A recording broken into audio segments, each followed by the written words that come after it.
Imagine being marooned on a remote island in the South Pacific.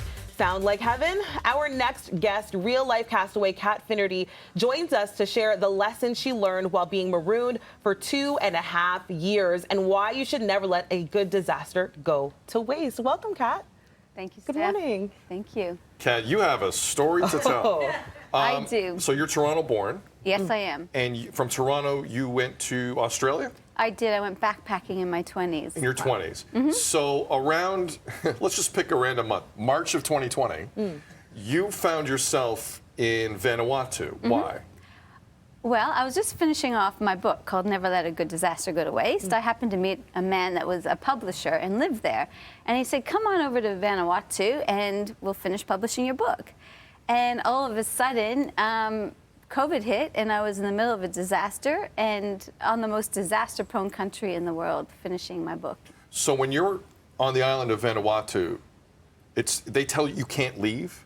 Is that basically what happened? I had a plane ticket to go home, and they said everything shut down. So nobody in, nobody out, and that's the way it was for 2.5 years. 2.5 years. What was it like living on the island that is known for being one of the most disastrous, well, natural disasters anyway, islands on the planet, but also the happiest place on the planet? That's right. It's actually amazing. Like, Vanuatu is the most beautiful place you've ever seen in your life. Like the crystal clear waters and white sand, but there's a dark side. You know, we have cyclones and volcanoes and tsunamis and everything you can imagine, natural disasters. So, but the people, they live very much in the present. And it's one of my principles is radical acceptance. So they don't worry about the future and they don't ruminate about the past and everything that they've lost. They just live contently in the present.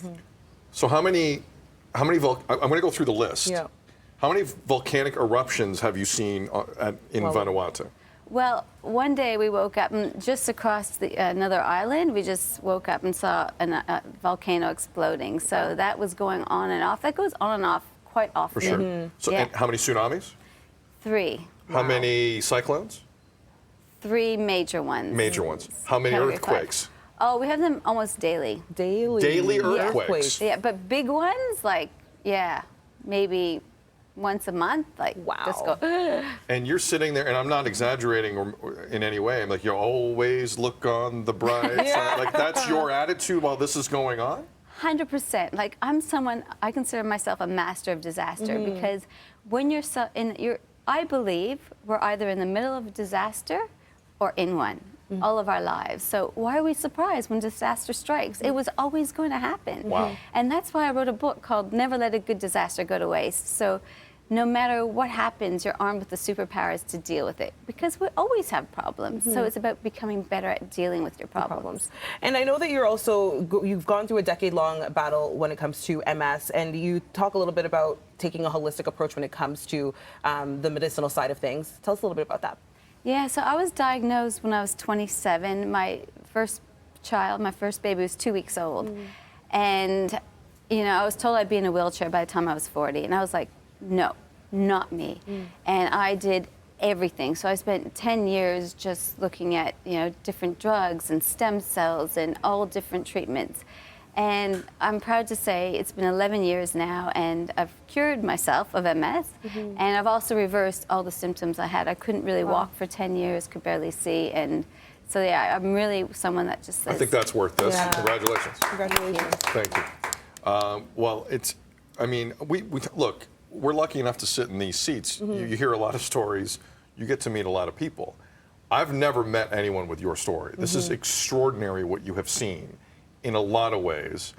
What is the biggest life lesson you can give people who are having a bad day but haven't seen the things that you have actually seen or felt the things you felt? What's the advice you would give to that? We have a choice. We can suffer for 12 hours, 12 days, 12 years, or a lifetime. But suffering is a choice. So it's up to you how long you suffer with anything that happens. Even the person that's irritating you, you can always change your perspective on your situation. Is your problem really a problem, or is it an opportunity to see things in a different way? feel like you're only as strong as what you've been through, and you're clearly a very, very strong woman. So thank you so much for joining us today. Where can people find your book? The book is on Amazon, Never Let a Good Disaster Go to Waste, and also on Barnes & Noble. Amazing. Thank you Kat, so this much. was fascinating. Yeah. It was great to meet Thank you, Wow. Steph. Yeah, Thank you very much. Absolute pleasure. And I want to ask you more about the disasters off Yeah. camera, because I'm trying to process what you just told me on air in terms of what you've seen.